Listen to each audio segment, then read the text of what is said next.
Welcome. I'm Alice Alicia Jones, and this is another one of my Living Consciously videos.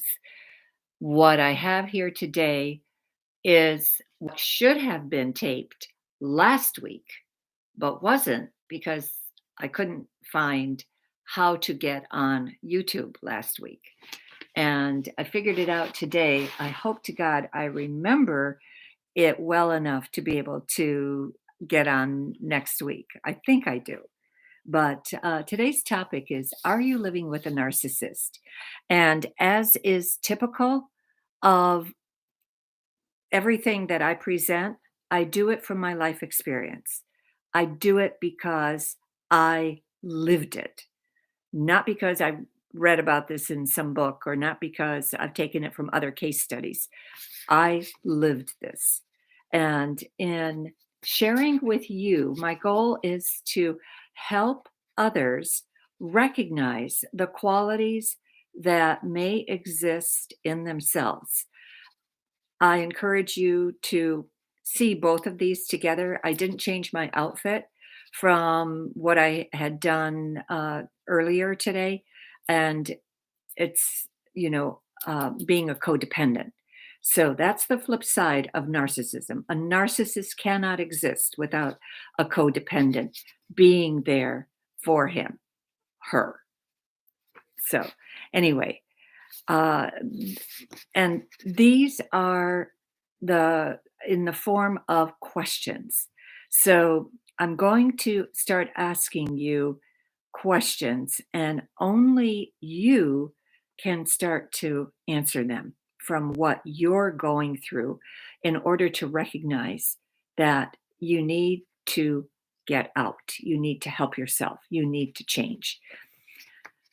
First of all, are you being criticized for the way you talk, the way you walk, the way you dress, the way you eat, who your friends are? Criticism is a tool, a favorite tool of the narcissist. Criticism is meant to undermine your self esteem. It's your self esteem that is going to suffer every single time you get a barrage of criticism, to the point where you're going to become a shadow of yourself. You're going to become a person that you don't even recognize. So, absolutely, that's at the top. Then comes, are you being isolated from your family, from your friends, from your coworkers, from your colleagues, from your social group? Are you being slowly given a way to, or being told that that is not acceptable, so that they will end up taking and keeping you in a very small little bubble, in a very small little pumpkin shell? Are you being set up to apologize for something you did not do? This one felt extremely damaging to me. The other person that I was asked to apologize to had a monstrous ego and absolutely felt insulted over something I said that made no sense to me, and absolutely didn't feel as if it was anything in it that was insulting. And yet I was forced to apologize, to eat humble pie, to become and to say things that I didn't mean in order to appease the ego of the person, because they imagined my transgression was so great that only an apology would do. That's only happened that one time, but it's one thing that I never forgot. There were others, but, that was kind of at the top of my list. This next one is important. Is extreme anger being directed at you? Anger is very threatening. Anger is very controlling. Angry Anger is abusive. So effectively, and anger will get you to shut up faster than anything else because you know that if you say one thing that brings the other person to even a greater height of anger, that you will be paying a price that is so much worse than if you keep your mouth shut. Unfortunately, in the process of keeping your mouth shut, what it feels like is your solar plexus is being punched in the gut. This is your third chakra. This is your gut instinct. It's literally being hollowed out because of the fact that um, that anger is just so intense. I can give you one very extreme example, one of maybe thousands, but we were in a car on a road in ice and snow, and the highway was covered with ice and snow, and the accelerator was pressed, and then the brakes were pushed, and then the accelerator, and then the brakes, and then the accelerator, then the brakes. And literally, and then the person left the car. I literally did not know if I was going to live or die in that scene. We were on a highway. Course, granted, cars were slow, but they still were coming. And that person left me isolated on the highway in that condition. Um, in a home, that's a very common place to be traumatized. But this can also be done in public. It can be done in a restaurant. It can be done while you're shopping. It can be done in a grocery store. Anger knows no bounds. So you may find that you have to cope with, and you use all kinds of techniques to cope with the anger, and none of which are good for you.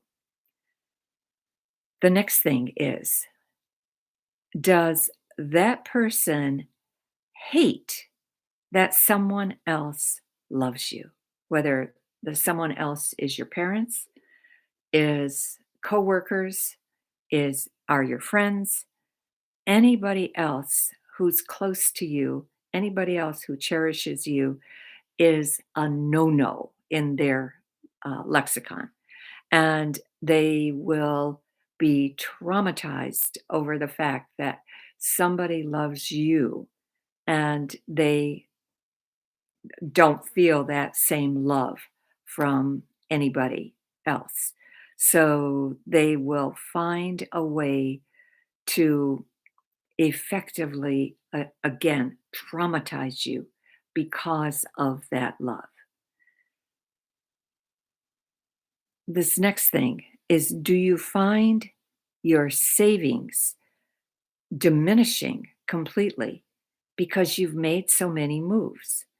There's stability is or in is an absolutely not known to a narcissist. They will move you from city to city, from state to state, and even from country to country if they so desire, because of the fact that what they're searching for is an endless well. It's an endless pit inside of them. It will never be filled.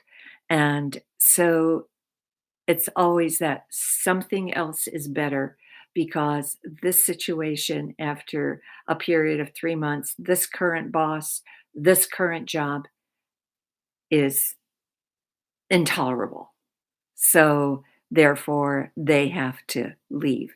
And as you move, your savings, anything that you've managed to put together, just is gone because you have to put down um, deposits for rent. You have to put down deposits for security, and sometimes you pay the first month's rent, last month's rent, and it just, it just becomes intolerable.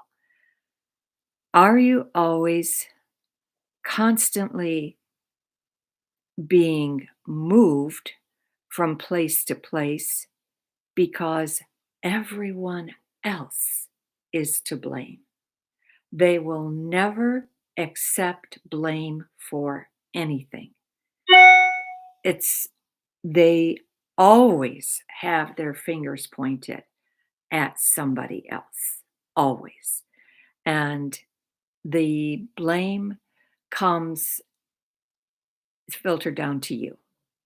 Effectively, they expect so much of you. They expect you to be their savior, their saving grace, their, in some cases, the uh,